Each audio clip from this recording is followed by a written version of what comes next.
Informação que acaba de chegar, o ministro André Mendonça, do STF, relator do caso do escândalo do INSS no Supremo Tribunal Federal, mandou o Senado decidiu pela prorrogação da Comissão Mista Parlamentar de Inquérito do INSS. Vamos lembrar, a CPMI estava para terminar até o final dessa semana. Já havia um pedido de senadores, especialmente do senador Carlos Viana, presidente da CPMI, para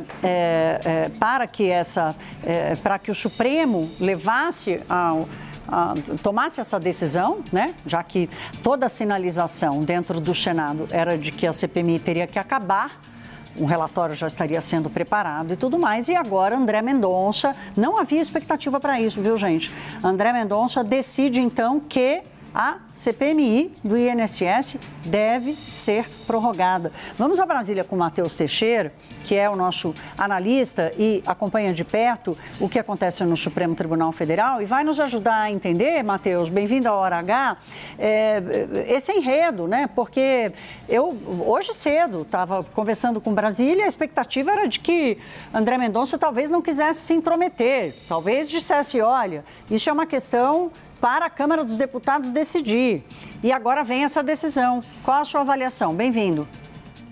Boa noite, Thaís. Boa noite a quem nos assiste. Exatamente, decisão muito relevante do ministro André Mendonça, saiu nesse exato momento e ele se baseia, inclusive, em uma decisão do Supremo Tribunal Federal lá em 2021, quando reconheceu que a vontade da maioria não pode prevalecer em detrimento da vontade da minoria em caso de comissões parlamentares de inquérito, porque, segundo a Constituição Federal, os requisitos para a instalação de uma CPI é justamente ter apoio de 1/3 da Casa, fato determinado e prazo determinado. O ministro entendeu que, nesse contexto, está presente, sim, 1/3 do requerimento de 1/3 da Casa, portanto, da minoria, mas não uma minoria tão pequena, uma minoria de 1/3, como determina a Constituição, e, por isso, o ministro determina a prorrogação da CPMI do INSS. O ministro, inclusive, na decisão, afirma que não cabe ao judiciário avançar sobre as prerrogativas do Legislativo, mas que, nesse caso, está presente, sim,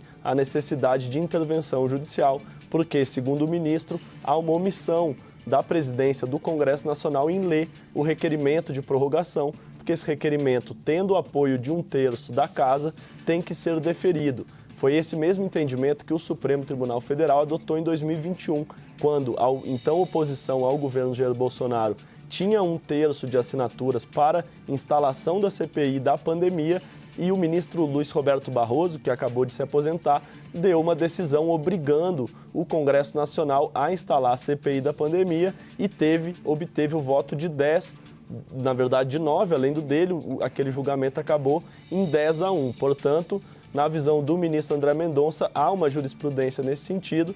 Pega todo mundo de surpresa realmente, Thaís, como você acaba de mencionar, porque havia uma expectativa de que ele pudesse falar, por exemplo, que era uma questão interna corporis, que caberia ao próprio Congresso Nacional decidir. Mas o ministro, pelo contrário, entendeu que a vontade da minoria do parlamento prevalece em relação à vontade da maioria, são as palavras que ele usou, e ele dá 48 horas para o presidente do Congresso Nacional, Davi Alcolumbre, ele dá 48 horas para o Alcolumbre ser notificado e mais 48 horas para que o requerimento seja lido. Portanto, uma análise breve, é uma derrota do governo federal que vem sofrendo uma série de reveses na CPMI do INSS e agora o governo vai ter que lidar com esse problema. Vamos lembrar que lá quando a CPMI foi instalada, o governo conseguiu a maioria da CPMI, mas cochilou nas articulações e deixou com que 2 opositores assumissem a presidência e a relatoria da Comissão Parlamentar Mista de Inquérito. Estamos falando do presidente Carlos Viana,